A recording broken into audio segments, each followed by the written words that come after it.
Welcome back, everybody. I hope you had a really nice lunch. Maybe some of you took the opportunity to have a stroll outside, get a bit of fresh air as well. Now we're going to be cracking on this afternoon. Hopefully you've had a really great morning already, and we've got loads more for you this afternoon.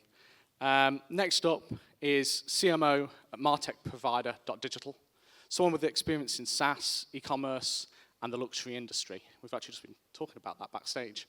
Now she's got an interest in using insight to deliver better customer experiences, and her talk today is going to back that up. So everybody, a really big post-lunch welcome to Juliette Aiken.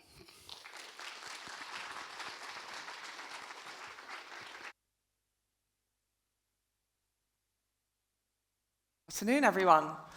I hope everyone enjoyed their lunch and hope you look forward to kicking off the afternoon with a conversation about a big topic that is loyalty. We're here to talk about the loyalty divide, what consumers want marketers to know. And I'm going to try and cover off as much insight and useful info as I can in about 20 minutes. So let's see how we do. A little bit about me before I dive into some of the data. So my name is Juliette, as Joe kindly introduced me. I'm the CMO at Dotdigital. We are a marketing automation platform. We've been around for 25 years in the industry, which in SaaS, by all accounts, is an eternity. Previous to MarTech, I worked in fashion, as Joe mentioned as well.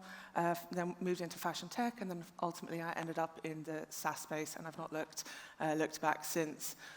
Thinking about the most fun things about my role as a marketer, particularly within the current space at Dotdigital, I get to be a marketer selling MarTech to marketers and e-com folk like you guys, which seems quite narrow, but it means that you can get really deep. I get to talk to customers a lot. I also get to be customer zero within Dotdigital as a business. We do use our own platform, which is something that people like to ask us all the time. In terms of the worst part of my job, or the most challenging part, I should say, is the ambiguity that comes with the territory. So arguably, marketing was a terrible career choice.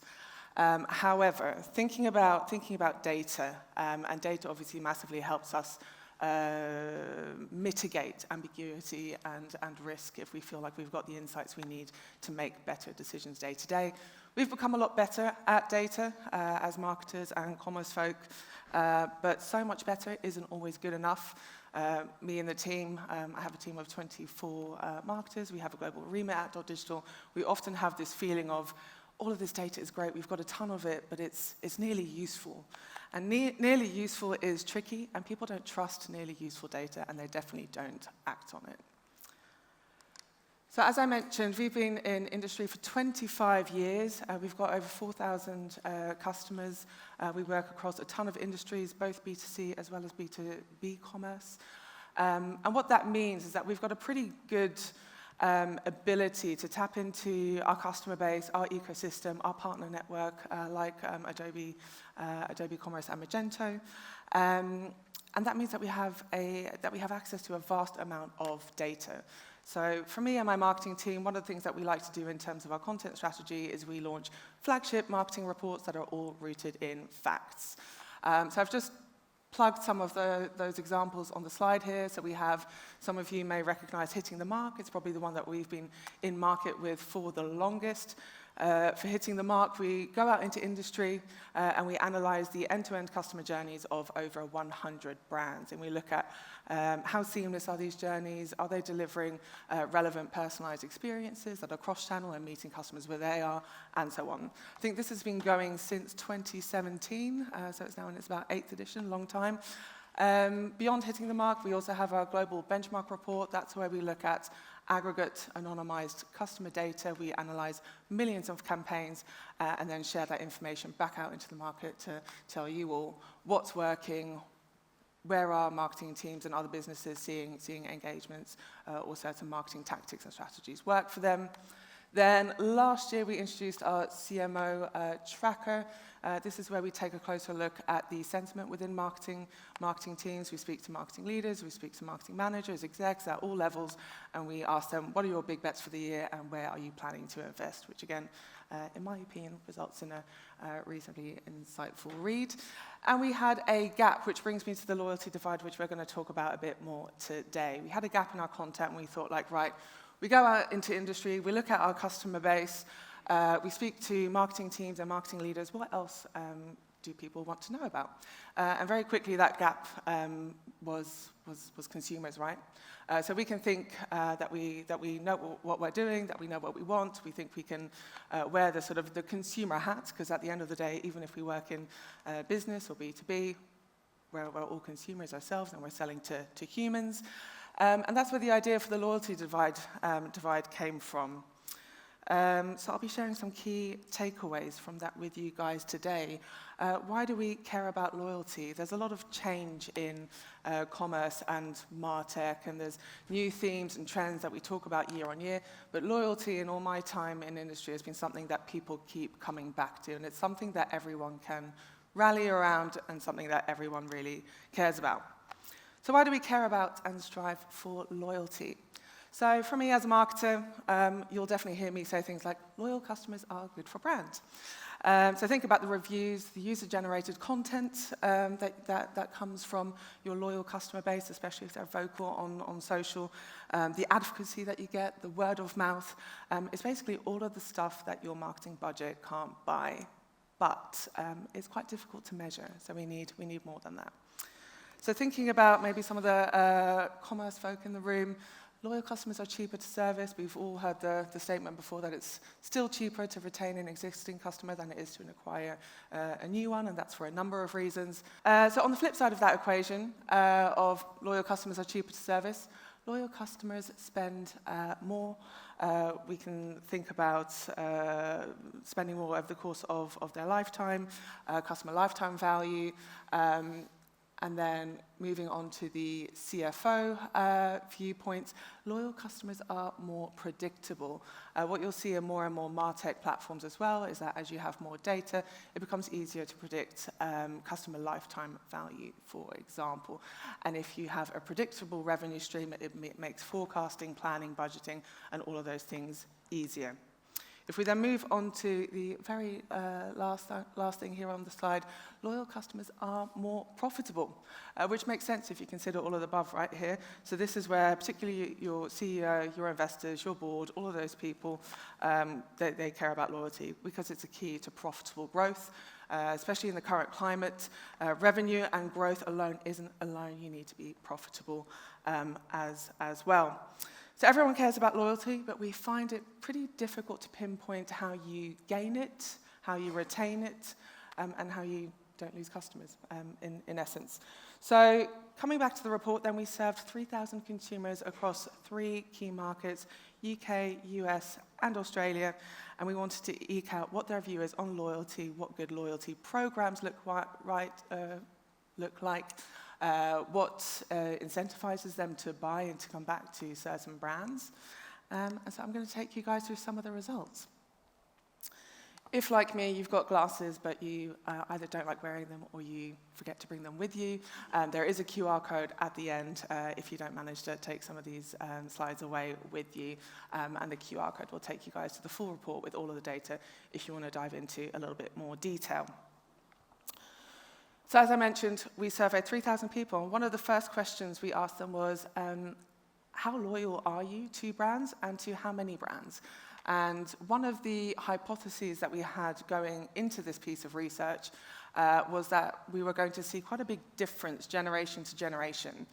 You might see, obviously, Gen Alpha, they are here in the world, but they're not of working age just yet. So what I imagine will happen over the years as we iterate on this report is that we'll see Gen Alpha come into play as well. But you can see we've got Gen Z, Millennials, Gen X, and then the Boomers on the chart here. So most consumers, regardless of generation, indicated they were loyal to 1 to 3 or 4 to 10 brands. If you club those together, you can deduce that the playing field for share of mind and share of wallet is pretty crowded or competitive, or I think, as Matthias said this morning, hostile. So that's obviously a challenge for a lot of us brands in market. There were some regional nuances too. I won't name them all, but Australian consumers in particular were tough customers, as they were 69% more likely, I should say, to be loyal to no brands at all. All of this to say, It's tough out there. That's nothing new. But Gen Z in particular are showing a greater overall degree of loyalty, even if they're more selective in the number of brands that they're willing to be loyal to and that they're willing to return to. You can just see that by looking at the sort of pink chart at the pink bar at the bottom there, where 47% of our Gen Z respondents said that they are loyal to 1 to 3 brands. We move on to the next question. So yeah, Gen Z loyalty is on the rise. We're also seeing a greater commitment to fewer brands from younger generations. I think Sean from Adobe mentioned this earlier as well, that we are seeing a massive generational divide, and I think that is only accelerating. It's something that as commerce and marketing folk, we really need to be thinking about. And that discrepancy within our customer bases is only going to increase. And I'll share a couple of data points that I definitely found very interesting that speak to that as well. So what this chart shows us, if you look to the blue bars, is that millennials and Gen Z is where the most ground is to be gained in terms of loyalty. To a greater degree than others, they're becoming increasingly loyal to the brands they like to buy from. So the question we asked here, to what do you anticipate over the next 12 months to become more, equally, or less loyal to the brands that you buy from today? But we also found from our data, and this isn't necessarily on the slide, but it's in the wider report, if you do come around to reading to it, is that Gen Z aren't as easily swayed by monetary incentives like some of the other groups are. So if they're not swayed by that type of incentive, that sort of clear transactional reward, how do you grab their attention? Younger consumers look to social. We've heard from Eleanor as well earlier this morning about the importance of community, and that is something that Gen Z as a consumer group are really sort of tuned into. They want to buy from brands that are aligned to their to them socially and in a cultural sense as well. So that's where some of that sort of tribe mentality that we heard about comes into play. Definitely, if I reflect on where we are as a business at Dotdigital and our own sort of marketing plan and strategy, what worked 5 years ago doesn't work today, and it's probably not going to work in 5 years from now.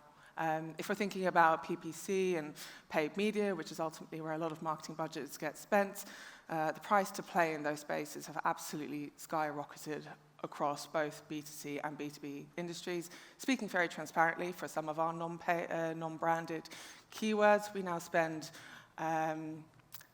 a triple-digit percentage increase on what we did just 1 year ago. So you have to think about how do you diversify what you're doing from a marketing perspective, and how do you appeal to some of these younger groups who are still displaying loyalty, but to fewer brands, and you can't just buy them with necessarily a coupon code. You have to lean into that sort of personality-led growth, as I didn't coin, but someone in industry called Adam Robinson did, which is very, very prevalent at the moment. If we spend a little bit of time on loyalty programs in particular, we did ask these 3,000 people that helped us with the survey, what types of programs do you find or incentivize you to buy, or what do you value? You've got everything from points-based programs to simply gifts and freebies that you'd offer. You've got a tier-based program where your spend equates to a service-based reward, and then finally you've got a subscription program. So there's a clear winner here. Obviously, points-based programs give the consumer the most control in terms of how they receive the benefit following their spend. They can choose typically how they redeem their points against future purchases. But we did also look within the generational data, like where are certain groups pulling away from others?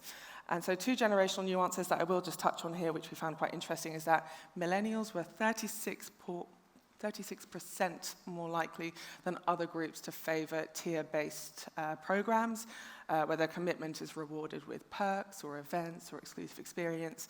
I'm a millennial, so I can definitely relate to that. But then Gen Z, even though subscription programs are showing as just coming in at sort of the 5% preferred overall, Gen Z were 79% more likely than the average respondent to want a subscription-based program. So seemingly not as impacted by that subscription fatigue that we do hear about. And again, I think that's as more of our customer bases are going to be comprised of Gen Z and Alphas and the next generation in the future. These are things and trends that we need to start thinking about. Zooming back out of loyalty programs, again, if we look at what just generally how people feel about what drives them to making an online purchase, the top 3 purchase drivers overall were reviews. Number 1, people want social proof. They want to know that others like your brand or your product. Free and easy returns, convenience remains important, and also an incentive to complete your purchase, whether that was discount or a free delivery. Again, looking at where the generations pull away from the average, if you will.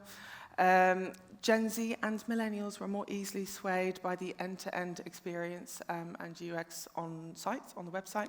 So they cited relevant product recommendations or even popularity messaging as something that is really important for them in order to be able to find the product that they want, they like, that meets their needs quickly. So it's a different type of convenience. It's more difficult to pinpoint, and it's something that's embedded in your end-to-end experience that you craft and design on your site, right?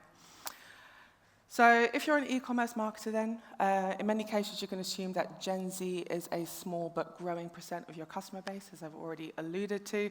So I'll just share a stat with you that I found quite incredible. I've already said that what works 5 years ago doesn't work today, and it isn't going to work in 5 years either.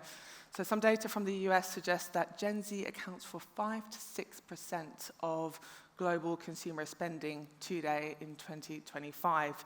In just 5 years' time, that number is projected to be around 20 to 25%, and it's only going to accelerate from there. So as you imagine, the next generations are coming in.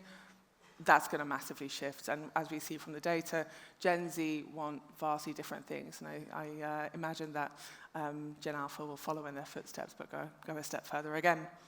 So yeah, 5 years will fly by. It's really important that brands are set up to cater for different consumer behaviors and preferences, whether you're talking about loyalty programs or channels, or simply ways that people want to get in touch with your customer support team, which can not just differ from generation to generation, but also differ from region to region and even country to country.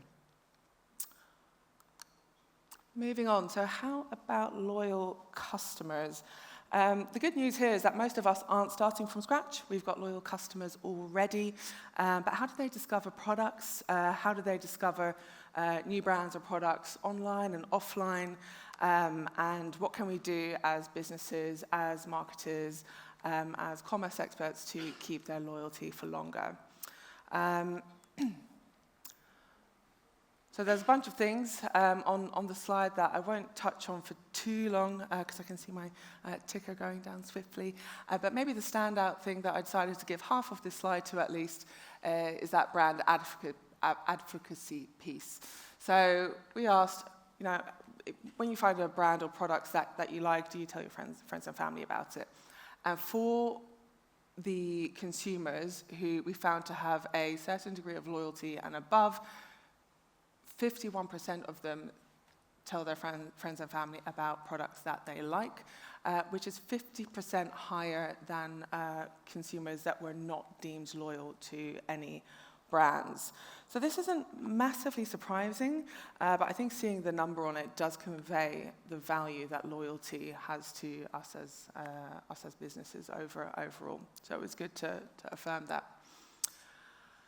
Diving into just one last data point before I leave you guys, we also asked our respondents about their preferred marketing channels and how they prefer to hear about loyalty from the brands that they're tuned into. It also happens to be National Email Week this week, so good news for email. It's also close to our heart at Dotdigital, as we started out as an ESP many moons ago. Email is still going strong, as you can see, and again, not entirely surprising. Email is something that consumers can dip into at their leisure. From a marketer's standpoint, it's one of the longest forms of content that we still have available to us. But I think what was really telling looking at the data is that if you consider the loyalists, which are the navy bars in the graph here, they are more open to hearing from brands via text, via push, and just on the right there, you've got a combination of the above. So that's where you start thinking about omni-channel. Again, not on this slide, but it is in the report, is we talk about the willingness that people have to share their data with brands. And again, the email address is something that most consumers feel most comfortable sharing with brands. So again, what that means is that email is a fantastic gateway if you do want to kickstart your cross-channel strategy and haven't done so already.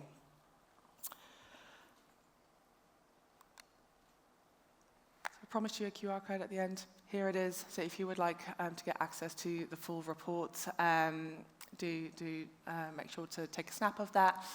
My name's Juliette Aiken. If you've got any more questions about some of the data that I've shared today, or you've got suggestions about the loyalty report and the type of data that you would like to see in future, I'll be lurking around here at the event this afternoon, but otherwise just find me on LinkedIn, and I think we'll be kickstarting our next report in December time. So yeah, get your feedback in, tell us what you want to hear when it comes to the topic of loyalty, and yeah, look forward to having that chat.